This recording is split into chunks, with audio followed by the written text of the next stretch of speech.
2019 के लोकसभा चुनाव में समाजवादी पार्टी और बहुजन समाज पार्टी ने एक साथ चुनाव लड़ा था। बाद में तल्खियां बढ़ी, सपा और बसपा अलग अलग हो गए। अब आरक्षण में वर्गीकरण को लेकर बहुजन समाज पार्टी ने भारत बंद का ऐलान किया तो समाजवादी पार्टी ने भी उसे अपना समर्थन दे दिया। हालांकि समाजवादी पार्टी के साथ जो गठबंधन में शामिल है कांग्रेस, वो इस भारत बंद से और इस आंदोलन से पूरी तरह से दूर रही है। अब सवाल ये उठता है कि क्या एक बार फिर से समाजवादी पार्टी और बहुजन समाज पार्टी के बीच में कुछ खिचड़ी पक रही है। पीडीए के नाम पे समाजवादी पार्टी के पास गया और दलितों को लेकर इन दिनों खासी राजनीतिक दलों में होड़ मची हुई है कि कौन दलितों का सबसे बड़ा रहनुमा है। समाजवादी पार्टी के सहारनपुर में जिला उपाध्यक्ष भी रहे हैं, निर्वाचन प्रभारी भी रहे हैं और वरिष्ठ नेता हैं चौधरी अब्दुल गफूर साहब। गफूर साहब, क्या फिर से कोई खिचड़ी पकनी शुरू हो गई है आप में और बहुजन समाज पार्टी में? आज आपने भारत बंद को उनको समर्थन किया। देखिए, राजनीति में संभावना का खेल रहता है, कोई स्थायी दुश्मन तो नहीं होता। संभावना का खेल है। जो हमारे राष्ट्रीय अध्यक्ष तय करेंगे उन वहाँ से कॉल आई कि समर्थन करना है। खाली बीएसपी ने नहीं, जितने भी बल्कि दलित संगठन थे सबका ही संयुक्त रूप से भारत बंद का आह्वान था। तो समाजवादी पार्टी ने किया कि हाँ जायज़ हो रही, तो समाजवादी पार्टी उस आंदोलन के साथ खड़ी होने का काम हुआ। भारत बंद का जो कॉल था वो तो बहुजन समाज पार्टी का था। देखिए, बाद में तो दलित संगठनों ने उसे अपना समर्थन दिया और आपके राष्ट्रीय अध्यक्ष को 24 घंटे पहले याद आई।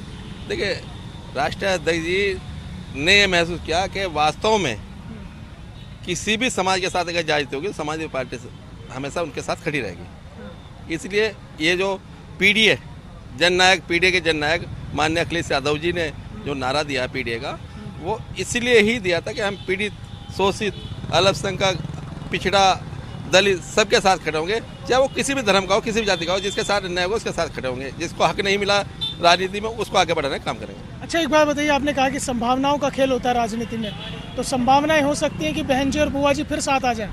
कुछ भी हो सकता है, राजनीति में कुछ भी हो सकता है, कोई दुश्मन नहीं होता।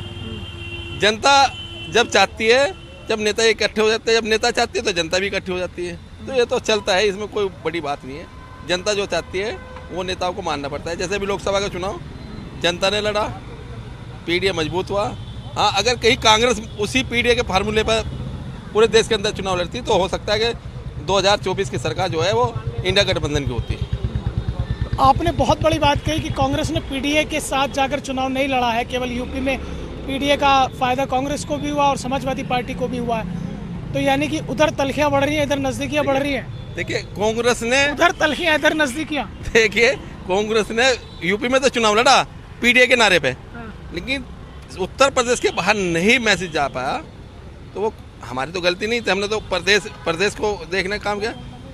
कांग्रेस को कभी कभी बड़ा दिल भी करना चाहिए था। हमें अगर सीट अदर प्रदेश में देते तो नतीजा अच्छा होता। नहीं, आपने कहा कि असर नहीं हो पाया पीडीए का, उत्तर प्रदेश के बाहर नहीं हो पाया। कांग्रेस को लेकर आपने बात कही है, अब उससे तो यही जाहिर हो रहा है कि जैसे आपके राष्ट्रीय अध्यक्ष को लेकर अभी जो उपचुनाव में 10-10 सीटों का चल रहा है कि भाई 50-50 लड़ेंगे, 5 वो मांग रहे हैं, 5 आप मांग रहे हैं, तो कहीं अखिलेश यादव को भी ये तो समझ में नहीं आ रहा है कि अब दलितों की रहनुमाई शुरू की जाएगी? नहीं, राष्ट्रीय अध्यक्ष तो पहले सर्व समाज, समाजवादी पार्टी का मतलब सर्व समाज, सबको लेकर चलते हैं। लेकिन अब ये तो राष्ट्रीय अध्यक्ष तय करना कि भाई कितनी सीट किसको देनी नहीं देनी है। लेकिन मेरा मानना है कि कांग्रेस को जमीनी हकीकत को देख के ही डिमांड करनी चाहिए गठबंधन के साथ जाने के लिए कि भाई मेरी जमीनी हकीकत है। जमीनी हकीकत से जो दूर भागता है वो फिर नुकसान ही में जाता है। गफूर साहब, सवाल अब सीधा सा है कि पीडीए, पिछड़ा, दलित, अन्य, ए क्या है वो? अन्य अलग, अब अन्य हो गया। कभी अल्पसंख्यक होता है, कभी अगड़ा होता है, कभी आधी आबादी होती है। आपने कहा अब अन्य हो गया। मैंने आधी आबादी भी उसमें आती है, अन्य भी आता है, उसमें अल्पसंख्यक भी आता है। अच्छा, दलितों की रहनुमाई सब करेंगे, दलितों के क्रीमी लेयर की सब बात करेंगे, अल्पसंख्यकों के क्रीमी लेयर की कोई बात नहीं कर रहा। 85% जो पसमानदा समाज को लेकर बात उठती है, भारतीय जनता पार्टी हक की बात करे तो वो राजनीति कर रही है। आप लोग बोलोगे नहीं, क्रीमी लेयर की बात नहीं होगी। देखिए, समय आने दीजिए। सबसे बड़ा है कि अल्पसंख्यकों को रोजगार मिलने का काम समाजवादी पार्टी में काफ़ी लोगों को रोजगार में, अल्पसंख्यकों ने हर समाज को समाजवादी पार्टी ने रोजगार देने का काम किया। अब जो भारतीय जनता पार्टी है, ये भारत बांट पार्टी है। भारत को बांटो और राज करो। इनकी जो सोच है ये ज़्यादा नहीं चल रही। अब जनता महंगाई पर मुद्दा चर्चा नहीं होती, क्यों नहीं होती? संविधान पर हमला करना ही चाहते हैं, क्यों चाहते हैं? किसान की वो बर्बाद इन्होंने कर दिया, नौजवान बर्बाद ये कर दिया। ये तो हर पेपर आज तक उठा लो, कोई सा नीट का पेपर सबसे बड़ी वो भी लीक हुआ है, मुझे बता चलिए, दीजिए। ये तो आप आरोप प्रत्यारोप आप लगते रहते हैं, तो चलता रहता है आपका, लेकिन अब इतना हो गया है कि आज आपने जो बंद का समर्थन किया है वो समर्थन आपका संभावनाओं में भी तलाशा जाएगा। देखिए, राजनीति संभावना का खेल है, कुछ भी हो सकता है। समाजवादी पार्टी के जिला उपाध्यक्ष रहे हैं और वरिष्ठ नेता है समाजवादी पार्टी के।